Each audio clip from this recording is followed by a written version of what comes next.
ଏବେ ମନସୁନ୍ ବା ବର୍ଷାର ଋତୁ ଚାଲିଛି ଏବଂ ଆଉ କିଛି ଦିନ ପରେ ୱିଣ୍ଟର ବା ଶୀତ ଦିନ ଆସିଯିବ।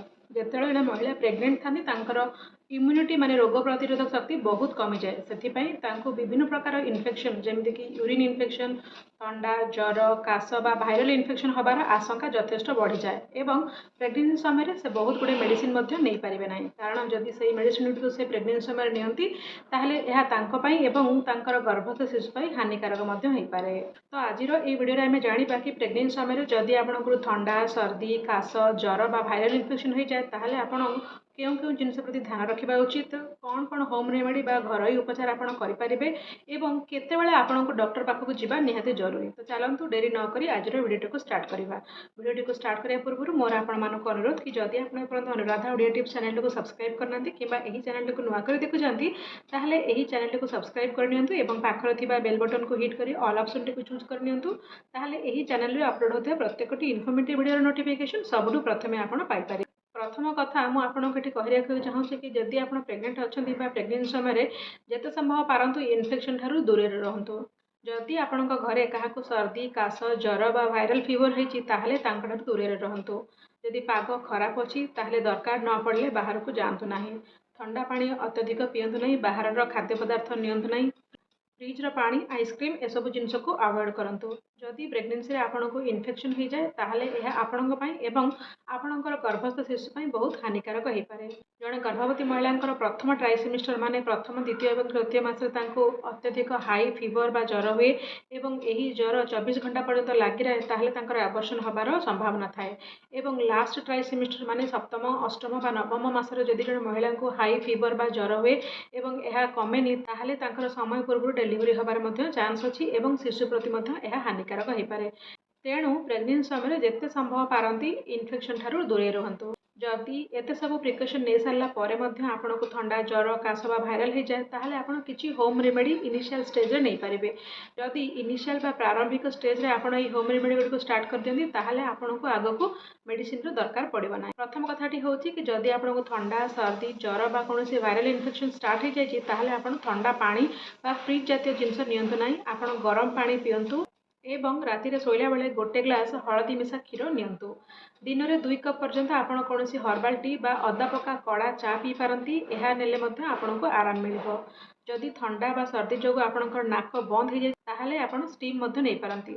ଷ୍ଟିମ୍ ନେବା ପାଇଁ ହେଲେ ଆପଣ ଏକ ବଡ଼ ପାତ୍ରରେ ଗରମ ପାଣି ନିଅନ୍ତୁ ଏବଂ ସେଥିରେ କିଛି ବୁନ୍ଦା ୟୁକାଲିପ୍ଟସ୍ ଅଏଲ୍ ବା ନୀଲଗିରି ଅଏଲ୍ ବା ଯେଉଁ କ୍ୟାପସୁଲ୍ ସବୁ ମାର୍କେଟରେ ମିଳୁଛି ତାକୁ ପକାଇ ମୁଣ୍ଡ ଉପରେ ଏକ ବଡ଼ ଟାୱେଲ୍ ପକାଇ ଷ୍ଟିମ୍ ନେଇପାରିବେ। ଆପଣ ବଜାରରେ ମିଳୁଥିବା ଷ୍ଟିମର ମଧ୍ୟ ୟୁଜ୍ କରିପାରିବେ।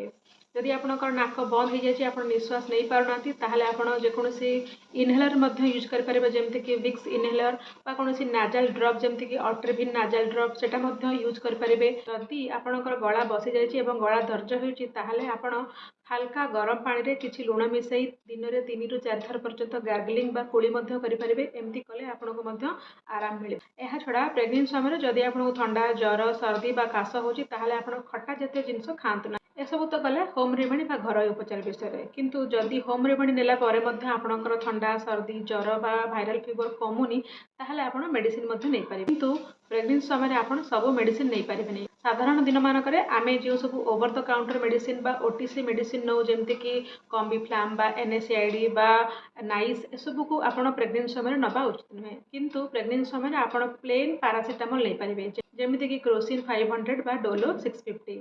ପ୍ରେଗନେନ୍ସି ସମୟରେ ଆପଣ ପ୍ଲେନ୍ ପାରାସିଟାମଲ୍ ପ୍ରତି 8 ଘଣ୍ଟାରେ ଥରେ ନେଇପାରିବେ ମାନେ ଦିନକୁ 3ଟି ଟ୍ୟାବଲେଟ୍ ଆପଣ ନେଇପାରିବେ।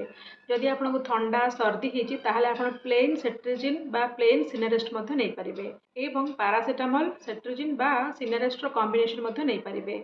କିନ୍ତୁ ପ୍ରେଗନେନ୍ସି ସମୟରେ ଆପଣ ନିଜେ ନିଜେ କୌଣସି ଆଣ୍ଟିବାୟୋଟିକ୍ ଷ୍ଟାର୍ଟ କରିବା ଉଚିତ ନୁହେଁ କାରଣ ପ୍ରେଗନେନ୍ସି ସମୟରେ ବହୁତ ଗୁଡ଼ିଏ ଆଣ୍ଟିବାୟୋଟିକ୍ ଦିଆଯାଇନଥାଏ।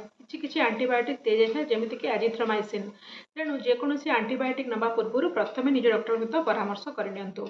ଏହା ଛଡ଼ା ଯଦି ଆପଣଙ୍କର ଗଳାରେ ଇନଫେକ୍ସନ୍ ଅଛି ତାହେଲେ ଆପଣ କିଛି ଲଜେନ୍ସ ଯେମିତିକି ଭିକ୍ସର ଲଜେନ୍ସ ବା ଷ୍ଟ୍ରେପ୍ସିସ୍ ଲଜେନ୍ସ ଦିନକୁ 3ରୁ 4 ପର୍ଯ୍ୟନ୍ତ ନେଇପାରିବେ। एसबू तो गला प्रेग्नेंट समय आपण केउं केउं मेडिसिन यूज करेंगे। एबे आमे जानिबा कि केउं समय आपण को डॉक्टर पाखक निश्चय जीवा उचित एवं डेरी करबा उचित नुहे। जदि आपण को बेसी हाई फीवर बा ज्वर रहउची, टेम्परेचर पाखापाखि 102 रु 103 पर्यंत रहउची एवं पैरासिटामोल लेला परे मध्य एटा कमुनी एवं पाखापाखि 24 घंटा हेगलानी आपण को ज्वर छाडुनी, ताहले आपण डेरी न करी सांगे सांगे डॉक्टर पाखक जीवा उचित। ता सहित जदि आपणकर मुंड बहुत बेसी बुलाउची, बिंधुची एवं आपणकर बीपी मध्य कम होबाक लागिची, आपण निश्वास प्रश्वास मध्य नहीं पारुनाहांती एवं आपण को बहुत बेसी दुर्बल बा वीक लगुच, ताहले मध्य डेरी न करी निज डॉक्टर सहित निश्चय परामर्श करंतु।